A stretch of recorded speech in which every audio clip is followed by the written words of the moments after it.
Everyone, ये हमारा economics का एकदम लास्ट रिवीजन है। बिना टाइम वेस्ट करते हुए शुरू करते हैं। इसकी इंपॉर्टेंस आप सभी को ही पता होगी कि ये हमें लास्ट तक करना कितना इंपॉर्टेंट है, तो आपका ही ये फ़ायदा होगा। तो शुरू करते देखो, इसमें एकदम हम देखते हैं नेशनल इनकम से रिलेटेड पहली चीज़, जो कोर्स कॉन्सेप्ट है उसकी डीप अंडरस्टैंडिंग के ट्रिकी क्वेश्चंस बनते हैं इस एरिया से, जैसे कि जीडीपी टाइप की। नॉमिनल जीडीपी क्या बताती है? Current price. रियल जीडीपी क्या बताती है? Constant price. इसमें से हम रिमूव इन्फ्लेशन करके बताते हैं। अगर इन्फ्लेशन ऊपर जा रही है तो नॉमिनल जीडीपी भी ऊपर जाएगी, बट रियल जीडीपी में नोट ऊपर जाए, जरूरी नहीं है। फिर हम देखते हैं जीडीपी डिफ्लेटर। ये हिडन फेवरेट एक तरह से टॉपिक होता है, मेज़र करता है ये इन्फ्लेशन को। इसका फॉर्मूला होता है GDP deflator is equal to nominal GDP divide by real GDP into में 100।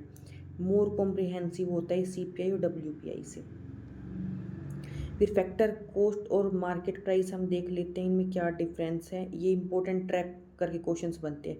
जीडीपी एमपी पे बेस होता है और जीडीपी एफसी, ये मतलब कैसे निकालेंगे? FC plus indirect tax minus से सब्सिडीज हम माइनस कर देंगे। फिर एनएनपी एफसी हम निकालते हैं नेशनल इनकम पे। फिर national income is equal to NNP at factor cost. GVA gross value added is equal to क्या होता है? Output minus intermediate consumption use in India now instead of GDP, sector wise analysis करने के लिए। फिर क्या क्या इंक्लूड और एक्सक्लूड करते हैं, बहुत इंपॉर्टेंट है। हम इंक्लूड क्या करेंगे इसमें? इम्प्यूटेड रेंट, सेल्फ ऑक्यूपाइड जो हाउस है उसका, सैलरीज, प्रॉफिट। और इंक्लूड नहीं करेंगे black money transfer, payment, volunteer service, capital gains. फिर मनी और बैंकिंग के देखते हैं हम।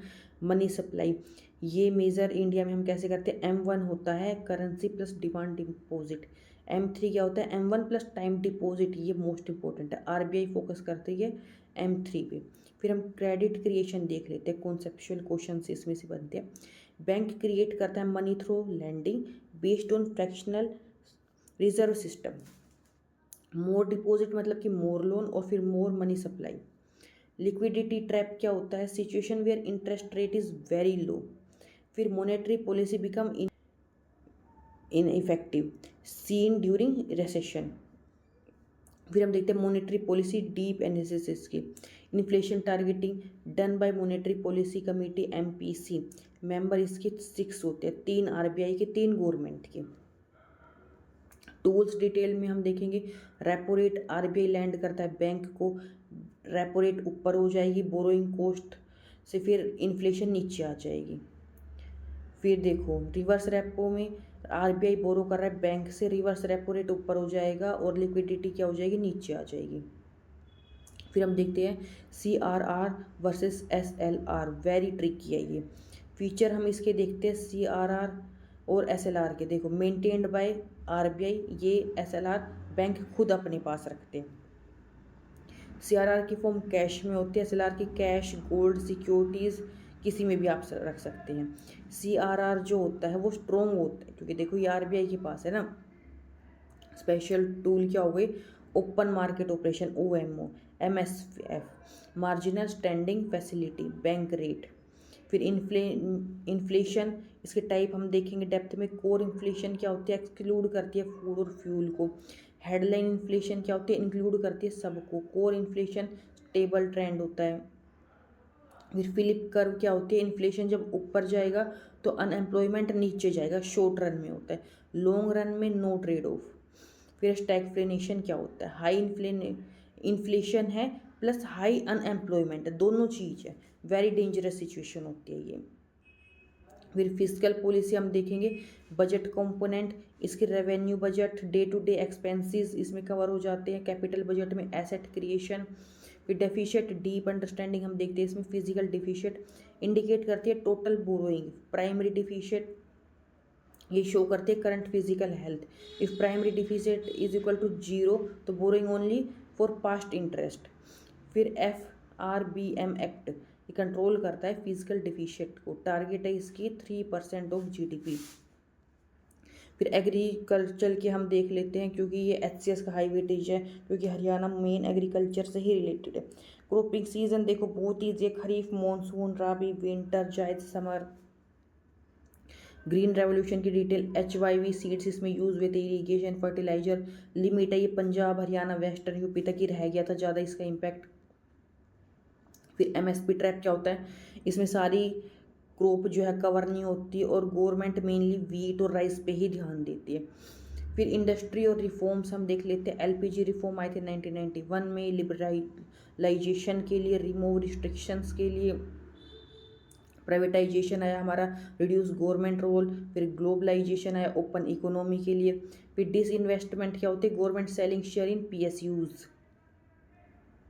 फिर external sector very important, balance of payment है, current account, trade of goods service, capital account, investment. Current concept क्या है, एप्रिसिएशन क्या होता है, करेंसी वैल्यू इंक्रीज हो रही है, डिप्रिसिएशन क्या होता है, करेंसी वैल्यू कम हो रही है। डिप्रिसिएशन हेल्प करता है एक्सपोर्ट में। फॉरेक्स रिजर्व क्या होते हैं, maintained by RBI, used to stabilise currency. Economy development HDI component क्या क्या है, income, education, health, published by UNDP। फिर इंक्लूसिव ग्रोथ क्या होता है, ग्रोथ विद इक्वालिटी। फिर पुअर्टी और अनएम्प्लॉयमेंट, पुअर्टी मेजरमेंट क्या इससे रिलेटेड है, तेंदुलकर कमेटी। फिर multi dimensional poverty index MPI। फिर type of unemployment, disguised agriculture से रिलेटेड है, स्ट्रक्चर ये स्किल मिसमैच की वजह से, साइक्लिक होता है बिजनेस साइकिल की वजह से। टैक्सेशन होता है एडवांस में लेवल पे हम देखेंगे, GST स्ट्रक्चर, डेस्टिनेशन है बेस्ड टैक्स पे, इनपुट टैक्स क्रेडिट ITC। फिर direct versus indirect tax, direct में can not be shifted, indirect में can be shifted. MCQ trap क्या बनते हैं, GDP include imputed rent, household work को नहीं करता, इम्प्यूटेड रेंट को करेगा ये। फिर इन्फ्लेशन जो कंट्रोल बाय मॉनेटरी पॉलिसी। फिर BOP ऑलवेज बैलेंस। फिर repo rate short term lending है, फिजिकल डिफिसिट बोरोइंग इंडिकेटर है। फिर लास्ट टाइम पे आप ये देखो revision formula, GDP equal to C + I + G + X - M कर देंगे, फिजिकल इन्फ्लेशन से rise in general price level. फिर फाइनल आपने याद रखना है कि फोकस करना है कॉन्सेप्ट क्लैरिटी पे, एलिमिनेशन पे अवॉइड करनी है extreme statement, absolute word, always never वगैरह। तो ऐसे ही रिवाइज करते रहो। चलो फटाफट से, नो टाइम वेस्ट, अपना नेक्स्ट टॉपिक जाके रिवाइज करो और इस वीडियो को सेव करो दोबारा से रिवाइज करने के लिए। Okay bye.